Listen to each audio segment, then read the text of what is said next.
no livro do profeta Daniel, capítulo de número 9. Eu quero hoje trazer para vocês um resumo do que foi estudado hoje na nossa escola bíblica dominical, para que vocês não tenham prejuízos, em perderem alguns estudos que são importantes, para nós entendermos principalmente algumas coisas que estão acontecendo no contexto da geopolítica mundial.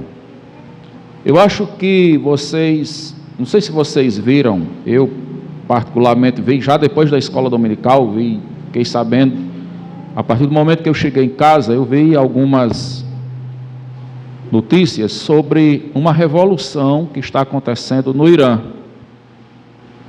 Começou, acho que esses dias, ou foi hoje, ou ontem, não sei que está acontecendo uma revolução e eles querem derrubar o ditador, que está instalado lá na teocracia de ditadura islâmica. E aí, meus irmãos, isso é muito importante a gente entender alguns contextos da Bíblia e alguns contextos que estão acontecendo hoje, para a gente poder compreender o sentido de algumas profecias da Bíblia. Eu vi uma iraniana que mora em São Paulo, que ela faz alguns vídeos contando algumas coisas de lá, e ela falando sobre isso. E na sua fala, ela faz uma recapitulação da história do Irã e dos homens que foram importantes em outras épocas, quando o país tinha uma cultura elevada, quando o país tinha uma democracia elevada. Ela ainda fala da cultura, fala dos poetas, fala de homens sábios e de grandes líderes que eram democráticos no passado, e um deles, que ela até cita lá, é o rei Ciro, que foi alguém que na fala dela, ela colocou como muito importante para os direitos humanos.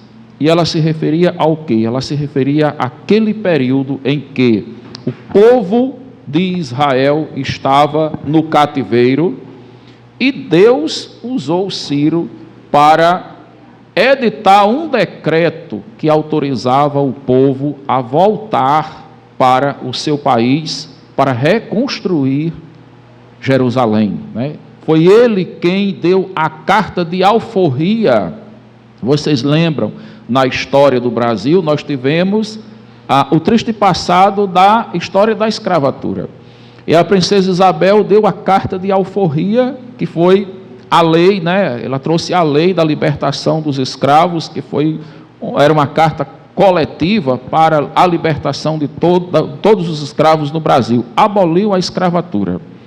Então, algo muito parecido foi o que aconteceu quando o povo judeu estava no cativeiro da Babilônia. Eles tinham sido levados cativos, assim como os escravos foram trazidos da África, de vários lugares da África, arrancados da sua terra e trazidos para um cativeiro aqui no Brasil, onde eles trabalhavam para enriquecer o nosso país. Assim aconteceu também com o povo judeu lá no Império da Babilônia. E aí, depois de 70 anos lá no cativeiro, foi um tempo determinado por Deus, Deus então levanta um homem chamado Ciro, que vai emitir um decreto onde ele permite a libertação do povo para voltar a Jerusalém e reconstruir a sua cidade e o seu país. Esse povo vai vir duas levas, vem duas vezes. Primeiro vem uma parte, depois vai se organizar outra parte e vai vir. E aí o povo tenta reconstruir aquele país, as coisas são um pouco difíceis, e no tempo de Neemias vai vir um outro rei também, que é Artaxerxes, que é o primeiro, Artaxerxes I, o primeiro de uma outra dinastia de reis, a quem Neemias vai pedir a ele a autorização de homens de madeira, de pedra, de materiais para fazer a reconstrução de Jerusalém. E ele também vai ser usado por Deus para permitir isso, e aí eles conseguem. Então nós vamos ver que essa história, ela tem todo um contexto, por que o povo foi para o cativeiro. E aí, a gente, entendendo isso, a gente tem a capacidade de ter uma percepção espiritual, meus irmãos, do que está acontecendo no Brasil hoje, e em vários países do mundo, e o que poderá acontecer. Eu não sei se vocês viram aquela entrevista de uma pessoa com o pastor Antônio Júnior, que eu coloquei lá no grupo da igreja, falando a respeito dessa queda de Maduro na Venezuela. E ele mostrando que lá nos porões da casa, governamental, lá do Palácio de Maduro, existia um lugar onde as pessoas faziam adoração satânica, que ele, quando entrou no poder, ele foi trazendo e foi financiando e foi dando apoio a um culto satânico, e ele começou a fazer sacrifícios e tinha adoração satanista. O seu governo estava sustentado por uma força espiritual de satanismo. E aí vem o quê? O resultado: a miséria para o seu país e, finalmente, a miséria que caiu em cima dele. Então, a história do cativeiro da Babilônia é algo assim. Quando você pega o final de 2 Crônicas, você vai ver que o país de Israel estava sendo governado por reis, muitos desses reis ruins, homens que não temiam a Deus, homens que abriram porta para o satanismo, do culto a Baal, a Moloque e a muitos outros deuses. E esses homens, por desrespeitarem a palavra de Deus, as leis de Deus, começaram a criar leis que oprimiam o povo e que contrariavam os princípios da palavra de Deus. O que acontece? Deus levantou os seus profetas, eles debocharam dos profetas de Deus, eles zombavam dos profetas de Deus. E aí chegou um momento que a ira de Deus se levantou e veio a destruição sobre eles, e eles foram levados para o cativeiro. E somente depois de 70 anos no cativeiro, aqueles reis, muitos deles foram mortos na batalha, e outros foram levados, acorrentados pelo pescoço, como se fossem cachorrinhos humilhados, levados para o cativeiro ali, puxados em correntes, e exposta a sua humilhação diante de todos, e eles foram cativos para a Babilônia. Alguns morreram por lá, e outros sobreviveram. E aqueles que eram fiéis, os servos fiéis, como Daniel, Sadraque, Mesaque e Abednego, Deus abençoou mesmo no cativeiro e fez grandes coisas por eles. Uma das coisas é que Deus vai revelar a Daniel todo o percurso do projeto de Deus, no plano da salvação de Israel e das nações, tudo que vai acontecer desde aquele tempo até ao período final da grande tribulação. Isso está registrado em Daniel, capítulo 9, que nós vamos ler agora, a partir do versículo 24 até o verso 27, que fala sobre as 70 semanas de Daniel. 70 semanas estão determinadas sobre o teu povo e sobre a tua santa cidade, para extinguir a transgressão e dar fim aos pecados, e expiar a iniquidade, e trazer a justiça eterna, e selar a visão e a profecia, e ungir o santo dos santos. Sabe e entende, desde a saída da ordem para restaurar e para edificar Jerusalém, até ao Messias, o príncipe, 7 semanas e 62 semanas, as ruas e as tranqueiras se edificarão, mas em tempos angustiosos. E depois das 62 semanas será tirado o Messias, e não será mais. E o povo do príncipe que há de vir destruirá a cidade e o santuário, e o seu fim será com uma inundação, e até ao fim haverá guerra. estão determinadas assolações.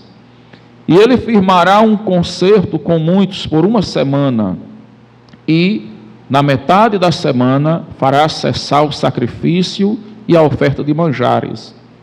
E sobre a asa das abominações virá o assolador, e isso até a consumação. E o que está determinado será derramado sobre o assolador.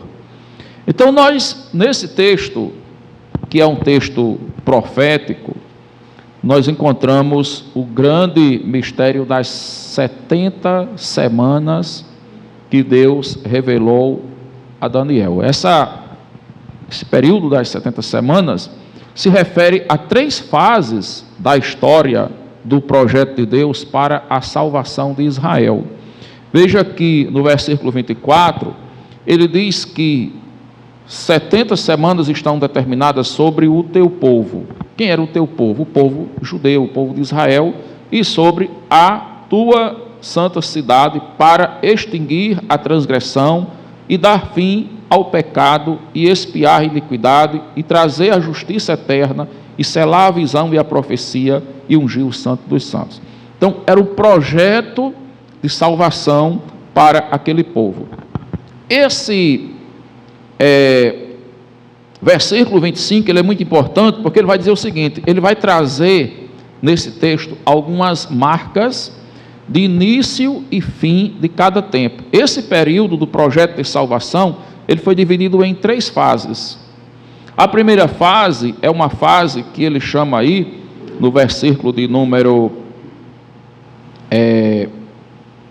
25, né? Que ele diz assim: sabe e entende, desde a saída da ordem para restaurar e para edificar Jerusalém até ao Messias, o príncipe, 7 semanas e 62 semanas. As ruas e as tranqueiras se edificarão, mas em tempos angustiosos. A gente sabe que quando Neemias recebeu um dos seus parentes para falar algumas coisas, trazer algumas notícias a respeito de Jerusalém, ele diz que as ruas estavam queimadas, os muros estavam derrubados, a pobreza e a miséria lá eram grandes. Então ele vai pedir ao rei autorização, liberação de pessoas e de materiais para ele reconstruir, e logo ele enfrenta uma grande oposição, que ele precisa até de soldados, de exércitos ali. Por quê? Porque tinha conflitos, tinha alguém que estava se opondo a essa reconstrução. E aqui já no texto diz que as ruas e as tranqueiras seriam edificadas, mas em tempos angustiosos. Esse tempo das 7 semanas, ele vai dizer que é desde quando saiu a ordem para edificar Jerusalém, 7 semanas e 62 semanas, que é o que corresponde a um período de, ele fala aqui no estudo que a gente está vendo, são 49 semanas de meses, de anos, são 449 anos. Então o que acontece? Essa ordem, ela vai surgir quando Deus toca ali no coração do rei, do rei Ciro, isso está em 2 Crônicas. Vocês podem abrir a Bíblia aí, já no último capítulo, versículo de número 22, a gente pode ler a partir do 20, que diz assim: e os que escaparam da espada levou para a Babilônia, e fizeram-se servos dele e de seus filhos, até ao tempo do reino da Pérsia, para que se cumprisse a palavra do Senhor por boca de Jeremias, até que a terra se agrade dos seus sábados. Todos os dias da desolação repousou até que os 70 anos se cumprissem. Então Deus havia determinado que eles passariam 70 anos ali no cativeiro, como uma forma de castigo, de punição, para que eles pudessem se lembrar do Senhor, pudessem se arrepender, pudessem buscar, clamar ao Senhor para que Deus os libertasse do cativeiro. Versículo 22 diz assim: porém, no primeiro ano de Ciro, rei da Pérsia, para que se cumprisse a palavra do Senhor pela boca de Jeremias, despertou o Senhor o espírito de Ciro, rei da Pérsia, o qual fez passar pregão por todo o seu reino, como também por escrito, dizendo: assim diz Ciro, rei da Pérsia: o Senhor, Deus dos céus, me deu todos os reinos da terra e me encarregou de lhe edificar uma casa em Jerusalém, que está em Judá.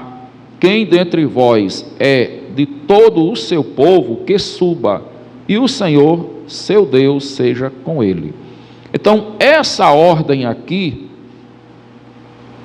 ela vai acontecer, segundo o texto de Eurico Bergstein, no dia 14 de março do ano 445 a.C.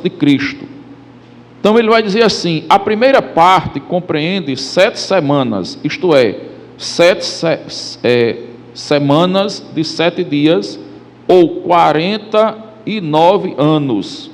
Daniel capítulo 9, versículo 25, ele fala esses termos, né? Onde ele estabelece desde o período em que foi dada a ordem. A ordem é essa que nós vimos aqui, o decreto do rei Ciro, em 2 Crônicas, capítulo de número 36, versos de 22 e 23, principalmente o 23 no final, quando ele diz que quem for do povo judeu, suba a Jerusalém, porque Deus colocou no seu coração essa missão de restaurar Jerusalém, de reedificar uma casa para o Senhor.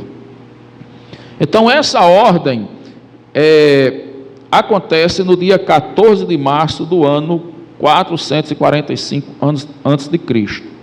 E aí vai até a entrada de Jesus em Jerusalém, como a gente vai ver isso aí, em Mateus capítulo 21, versos de 1 ao 10. A entrada triunfal de Jesus em Jerusalém. E quando se aproximaram de Jerusalém e chegaram a Betfagé, ao Monte das Oliveiras, enviou então Jesus 2 discípulos, dizendo-lhes: ide à aldeia que está defronte de vós, e logo encontrareis uma jumenta presa e um jumentinho com ela, desprendei-a e trazei-mos. E se alguém vos disser alguma coisa, direis que o Senhor precisa deles, e logo os enviará. Ora, tudo isso aconteceu para que se cumprisse o que fora dito pelo profeta, que diz: dizei à filha de Sião: eis que o teu rei aí te vem, humilde e assentado sobre uma jumenta e sobre um jumentinho, filho de animal de carga. E indo os discípulos e fazendo como Jesus lhes ordenara, trouxeram a jumenta e o jumentinho, e sobre eles puseram as suas vestes, e fizeram-no assentar em cima. E muitíssima gente estendia as suas vestes pelo caminho, e outros cortavam ramos de árvores e os espalhavam pelo caminho. E as multidões, tanto as que iam adiante como as que o seguiam, clamavam dizendo: Hosana ao filho de Davi, bendito que vem em nome do Senhor, Hosana nas alturas. E entrando ele em Jerusalém, toda a cidade se alvoroçou, dizendo: quem é este? E a multidão dizia: este é Jesus, o profeta de Nazaré da Galileia. Então, nesse texto, Jesus ele foi recebido como o rei, né? E aí, Eurico Bergstein diz no seu livro que é realmente impressionante observar que desde a data do decreto para a restauração de Jerusalém até a data da entrada triunfal de Jesus em Jerusalém, passaram-se exatamente 69 semanas, ou seja, 69 semanas de 7 dias, que são 483 anos. Que maravilha! Então, nessa parte aqui, nós vemos duas etapas, né, da história já da operação de Deus para a salvação dos povos, né, de Israel e dos povos. Dá 69 semanas. Só que Deus tinha revelado a Daniel que seriam 70 semanas. Então está faltando uma semana. E aí o que acontece? Esses dois eventos, o primeiro evento, ele vai acontecer, veja que ele diz lá em Daniel que são 7 semanas e 62 semanas, que dá 69. 62 mais 7, 69. Essas 7 semanas, ela vai da ordem que foi dado o decreto, até ao término da reconstrução dos muros de Jerusalém, que a ordem foi dada em Neemias, você pode ver em Neemias 2, de 4 ao 9, mas a gente já viu também lá em Crônicas, e quando chega Neemias capítulo 6, versículo 15, ele diz que ali foram terminados os trabalhos. Então é a primeira fase. A partir dali já é um marco para a segunda fase, que se complementa com a entrada triunfal de Jesus em Jerusalém. E aí o que aconteceu? Nesse momento, Deus apertou o botãozinho e deu uma pausa. As duas primeiras etapas, elas aconteceram de forma sucessiva, sem nenhuma interrupção. Ficou faltando uma semana. Essa semana, que é uma semana de 7 anos, né? 7 dias de anos, foi interrompida para que entrasse um outro período, que é chamado o período da dispensação da igreja. Então, de manhãzinha eu estava fazendo lá, e o pessoal vendo, ficava mais fácil entender, entre os 69 e os 70, mais um lá, é chamado também de parêntese. Deus colocou um parêntese. Ou alguns autores também chamam esse período de um enxerto. A igreja foi enxertada. Deus colocou aí o período da igreja. Então, esse período da dispensação da igreja é o período onde pregamos o evangelho pela graça de Deus para que os povos possam se converter. Deus lembrou-se dos gentios. Essa história toda, ela mostra o tratamento de Deus com 3 povos. Primeiro, os judeus, depois gregos ou gentios, que são todos os povos que não são de Israel. Nós não somos gregos, mas estamos nesse grupo dos gentios, né? E igreja. Aqueles que estão nesse grupo de gregos ou gentios que vão se convertendo, eles vão se tornando igreja, porque a palavra gentil refere-se àqueles que não conhecem a Deus. Quando chegar esse momento de Deus fechar esse período da graça, ele vai de novo retomar a última semana, que começa com o arrebatamento da igreja, o aparecimento do anticristo para o período da grande tribulação. Então aí, meus irmãos, vai haver o quê? Um grande sofrimento sobre a terra, como nunca aconteceu antes. Esse período do enxerto é o período que Deus olhou para nós, é o período que Deus parou a história da salvação do seu povo lá com Israel, para poder operar a salvação dos gentios, para poder operar a salvação no meio da igreja, como Ele está fazendo hoje em toda a terra, chamando homens e mulheres de todas as nações para crerem na sua palavra. E aí Ele deixou alguns sinais, como a gente viu no início da nossa leitura em Mateus, capítulo 24, a gente viu que todas as profecias que foram dadas, elas vêm se cumprindo. Você observa que quando a gente leu lá sobre o decreto de Ciro, o texto faz questão, o autor bíblico faz questão de dizer, para que se cumprisse a profecia que fora dita pelo profeta. Eles foram levados para o cativeiro porque zombaram da palavra de Deus. E aí Deus tinha falado através do profeta Jeremias que eles seriam levados para o cativeiro se eles não quisessem ouvir a palavra de Deus. Eles não quiseram ouvir. Eles quiseram o pecado, quiseram os demônios, quiseram a idolatria, quiseram tudo aquilo que era contra a palavra de Deus. Veio o cativeiro e a Bíblia diz, para que se cumprisse a palavra do profeta. Na palavra do profeta, Deus tinha falado: vocês vão passar 70 anos lá no cativeiro para vocês refletirem, para vocês pensarem, e ficarão até que vocês se arrependam e voltem a dar glória ao Senhor de novo. Quando foi depois de 70 anos que o povo já não aguentava mais o sofrimento, clamando, pedindo a Deus misericórdia, aí de novo vem a palavra e diz assim: para que se cumprisse a palavra do profeta, Deus então colocou no coração de Círio, após completarem-se os 70 anos, como Deus tinha determinado, para que houvesse a liberação, e o povo então volta. Quando chega aquele momento em que Jesus vai entrar, na sua entrada triunfal, que a gente leu em Marcos, capítulo 21, de 1 a 10, o texto também diz que aconteceu para que se cumprisse a profecia. E aí nós temos a profecia que está em pé, está aberta, está correndo, que é a profecia da volta de Jesus. E logo, logo, meus irmãos, pelos sinais que nós estamos vendo, nós sabemos que essa profecia vai se cumprir, ela tem que se cumprir, né? Jesus tem que voltar para cumprir as profecias bíblicas da sua volta. E eu pergunto para você: o que você tem feito da palavra que Deus tem falado ao seu coração? Será que você tem crido na palavra de Deus, na Bíblia Sagrada, como uma palavra profética, que Deus vela sobre ela para cumpri-la?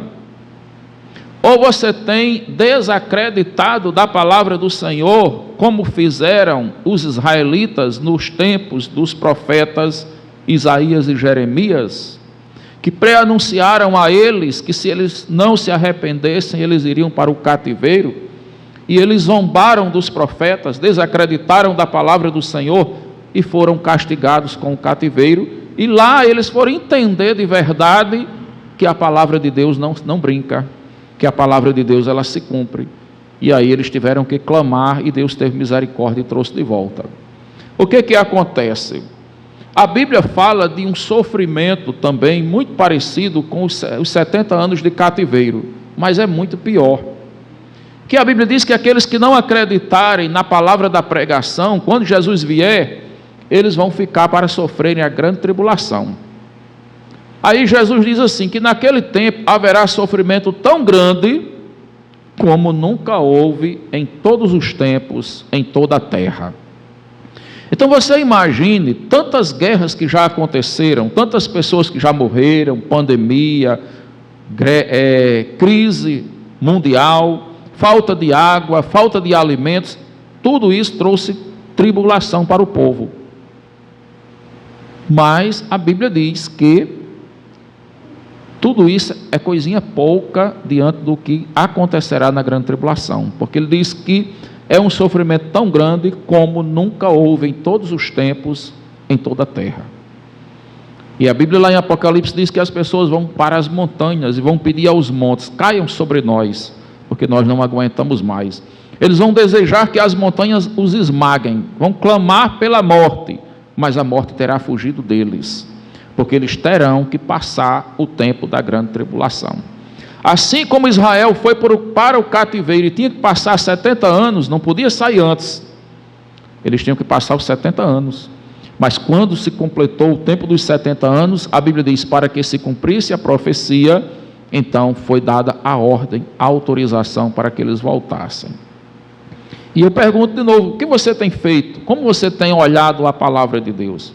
A palavra de Deus fala que a qualquer momento Jesus vai vir, e ele reafirmou a sua volta para cumprir profecias. Jesus fala dos sinais que mostram que a sua vinda está próxima. Eles haverá terremotos em vários lugares, muitas falsas profecias, haverá peste, guerra, nação contra nação, reino contra reino. Isso são os sinais da volta de Jesus. E aí, meus irmãos, lá para Israel, ele vai dizer nesse texto de Daniel, que depois que fosse tirado o Messias, Jesus morreu e Jesus ressuscitou, haveria de vir um príncipe de um povo que ia fazer uma grande guerra, ia destruir o templo lá em Jerusalém, ia destruir de novo a cidade. No capítulo 24, você vê que quando os discípulos vão saindo de Jesus ali, com Jesus se aproximando do templo, eles mostram aquela construção bonita, cheia de pedra, algo que parecia uma fortaleza, e era aos olhos humanos. E eles dizem: olha, Jesus, como está bonito o templo, aqui tudo na pedra, tudo forte, né? Tudo seguro. E Jesus disse: na verdade eu vos digo que não ficará aqui pedra sobre pedra que não seja derribada. O que acontece, meus irmãos? As fortalezas dos homens, elas não são suficientes para enfrentar a ira de Deus. Muitas pessoas não querem aceitar Jesus porque elas se sentem hoje saudáveis, têm tudo na vida, não tem pressão de nada, têm uma vida confortável aqui nesse mundo. E elas acham que isso é tudo. Elas acham que isso produz a eternidade delas. Elas acham que isso nunca vai acabar. Mas a Bíblia diz que nós não devemos confiar no homem, naquilo que o homem tem. A nossa confiança não está em coisas materiais.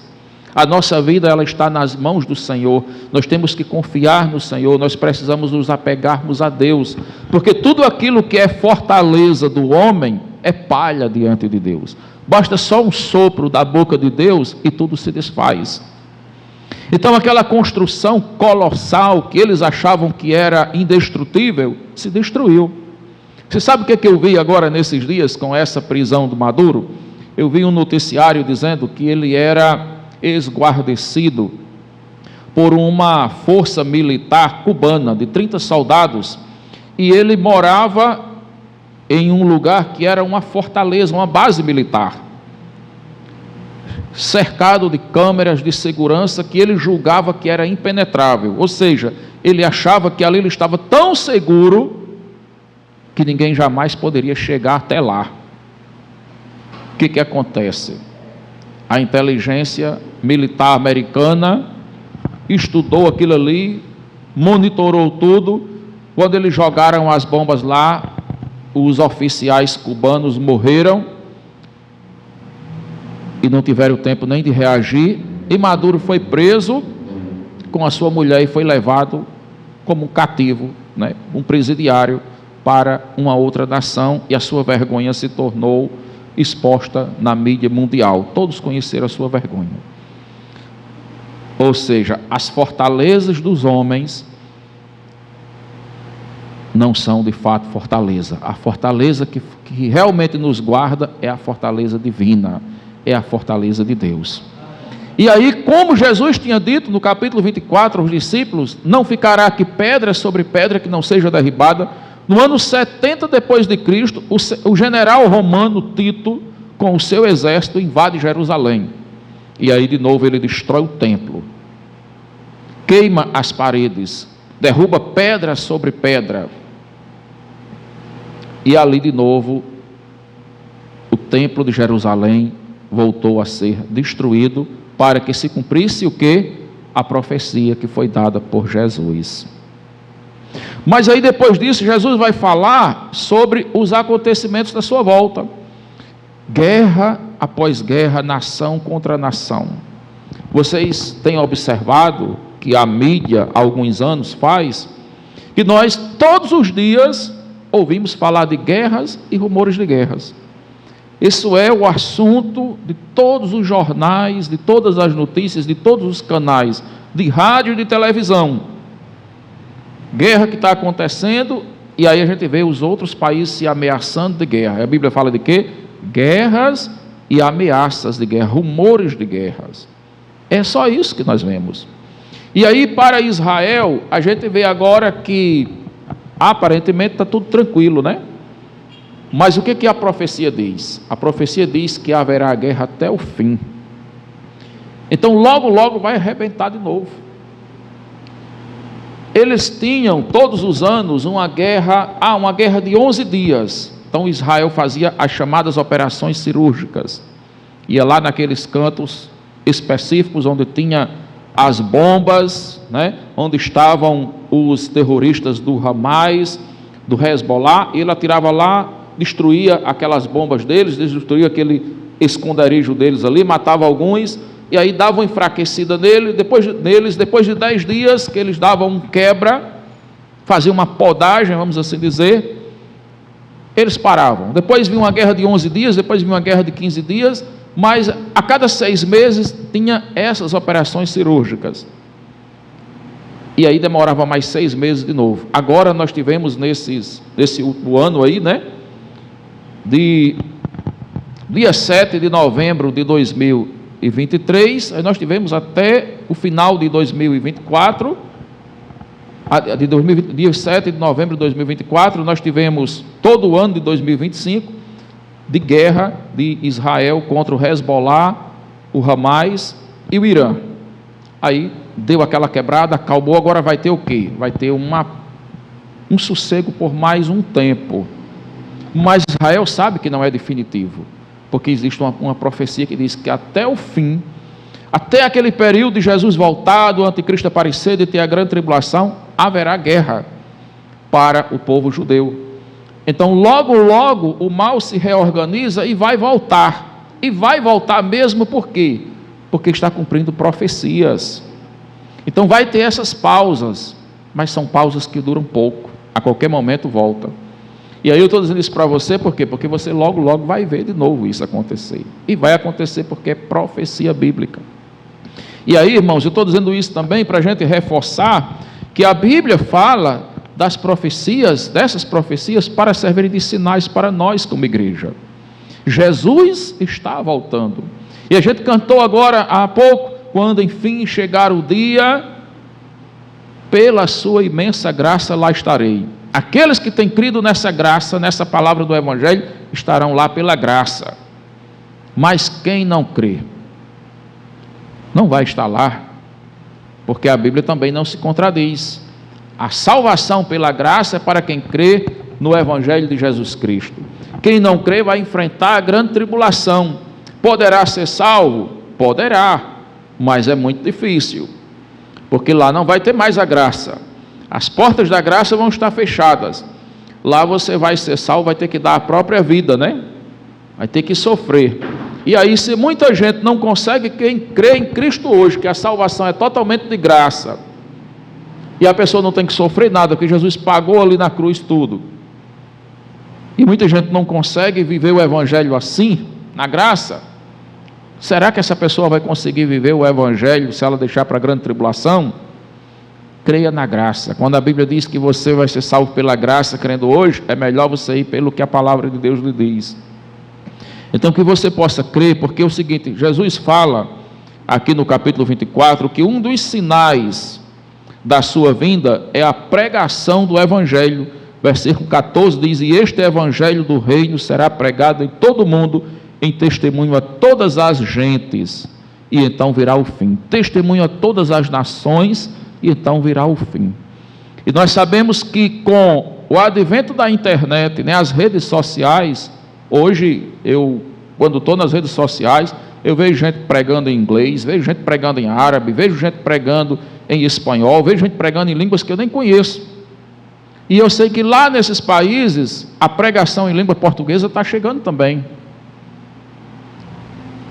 As línguas estão se cruzando. Hoje, o mundo está globalizado, e aí em todo o mundo está acontecendo essa pregação do Evangelho, e Deus está ali já completando o número dos salvos. Está bem pertinho já, estamos colhendo os últimos frutos. E Jesus diz, será pregado em toda a terra, e então virá o fim. As notícias dizem, meus irmãos, que esses países que são fechados para a pregação do Evangelho, as pessoas estão se convertendo aos milhares. Você sabe por quê? Porque assim, eles não permitem entrar alguém para pregar o Evangelho lá. Mas o Evangelho entra quando as pessoas de noite nas suas casas, com a internet, com os seus celulares, elas vão para as redes sociais e elas conseguem ouvir o Evangelho vindo de outros países que entram lá através das redes sociais. E aí não há perseguição a isso. E o que acontece? As pessoas estão se convertendo aos milhões. Vi esses dias algumas pessoas falando aí em alguns sites cristãos, dizendo que milhares e milhares de muçulmanos estão se convertendo. Lá onde acontece a operação do Hamas, onde acontece a operação de todos esses grupos terroristas, Hezbollah e tudo, e outros países também que são islâmicos fechados, o próprio Irã, muitas pessoas se convertendo. E esses países não abrem as portas para o Evangelho. Mas a sabedoria de Deus está se cumprindo, o Evangelho está sendo pregado a todas as nações e não ficará nenhuma nação, ainda que o homem se levante para tentar barrar a obra de Deus, ele não barrará, não ficará nenhuma nação que não possa ouvir o Evangelho. Será dada a oportunidade de salvação para que todos ouçam a palavra, assim como está sendo dada para você e para o povo de bom senso, né? Então que você possa crer nessa mensagem e possa recebê-la, porque ela é digna de toda a aceitação. Receba Jesus como Senhor e Salvador da sua vida. Jesus está voltando e o desejo do meu coração é que naquele dia nós como igreja possamos cantar aquele hino 125. Pela sua imensa graça aqui estou, ou aqui estamos. Amém? Que o Senhor nos abençoe.